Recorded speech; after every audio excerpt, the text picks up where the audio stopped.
Hi friends, welcome to my channel. ఇప్పుడు నేను చదివి వినిపించబోయే చందమామ కథ పేరు వంటవాడి వైద్యం. రామనాథ బాబు అనే భూస్వామి దగ్గర రంగయ్య అనే వంటవాడు ఉండేవాడు.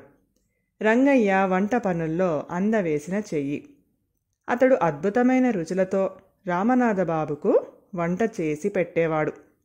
ఒకనాడు రంగయ్య యజమానితో తాను ఉద్యోగం మానుకొని పట్టణంలో ఉన్న తన కొడుకు దగ్గరకు వెళ్ళిపోతున్నానని చెప్పాడు. ఆ తరువాత వారం తిరగకుండానే సుబ్బశాస్త్రి అనే అతను రామనాథబాబు దగ్గరకు వచ్చి, అయ్యా, తమకు వంటవాడి అవసరం ఉన్నట్టు తెలిసింది. నాకు వంట చెయ్యటంతో పాటు వైద్యం కూడా తెలుసును అన్నాడు. వైద్యం తెలిసిన వంటవాడు దొరకటం అదృష్టం అనుకుంటూ రామనాథబాబు, సరే, రేపే వచ్చి పనిలో చేరు అన్నాడు. సుబ్బశాస్త్రి వంటవాడుగా పని ప్రారంభించాడు. అతడి వంట రుచిగానే ఉన్నట్టు రామనాథబాబుకు తోచింది. కానీ 2 రోజులు గడిచేసరికి ఆయనకు అజీర్తి రోగం పట్టుకుంది. వంటవాడిని పిలిచి సంగతి చెప్పాడు.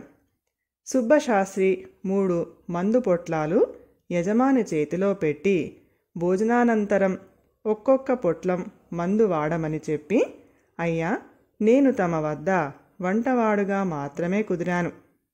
వైద్యుడిగా నాకు వేరే కొంత ప్రతిఫలం ముట్ట చెప్పటం ధర్మం కదా అన్నాడు. రామనాథబాబు చిన్నగా నవ్వి పొట్లం ఒక్కటికి రూపాయి చొప్పున 3 రూపాయలు సుబ్బశాస్త్రికి ఇచ్చాడు. ఆ 3 పొట్లాల మందు వాడగానే అజీర్తి రోగం మటుమాయం అయ్యింది.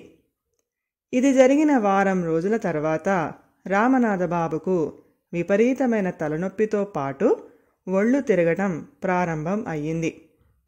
సుబ్బశాస్త్రి 3 మందు పొట్లాలు ఇచ్చి యజమాని నుంచి 3 రూపాయలు పట్టుకుపోయాడు. ఈ మందు మంచి గుణం ఇచ్చింది. రామనాథబాబు సుబ్బశాస్త్రిని బాగా మెచ్చుకొని, వంట పనులు చేస్తూనే నువ్వు ఇంత గొప్ప వైద్యుడివి ఎలా అయ్యావో అర్థం కావటం లేదు అన్నాడు. ఇలా సుబ్బశాస్త్రి వండినవి తింటున్న రామనాథబాబుకు వారానికి 10 రోజులకు ఏదో జబ్బు చేయటం, సుబ్బశాస్త్రి డబ్బు తీసుకొని మందులు ఇచ్చి వాటిని కుదర్చటం పరిపాటి అయ్యింది. ఒకనాడు ఏదో ఆలోచిస్తున్న రామనాథబాబుకు హఠాత్తుగా వంటవాడి మీద అనుమానం కలిగింది. రంగయ్య వంటవాడుగా ఉండగా తనకు ఏనాడు సుస్థి అంటూ చెయ్యలేదు.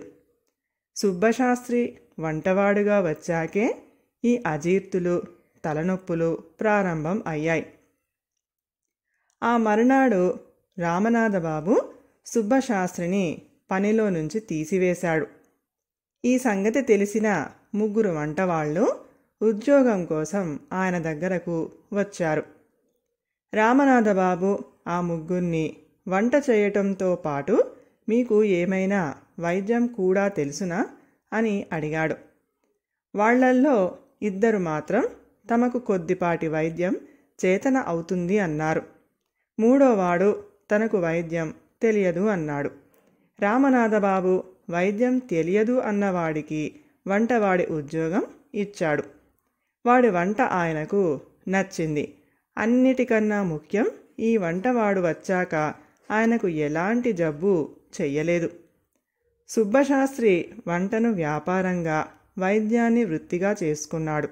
ఈ అనుమానం నాకు మొదట్లోనే రావలసింది అనుకున్నాడు రామనాథబాబు.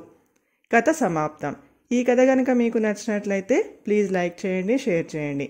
మరిన్ని మంచి మంచి కథల కోసం మా ఛానల్ని సబ్స్క్రైబ్ చేసుకోండి. Thank you.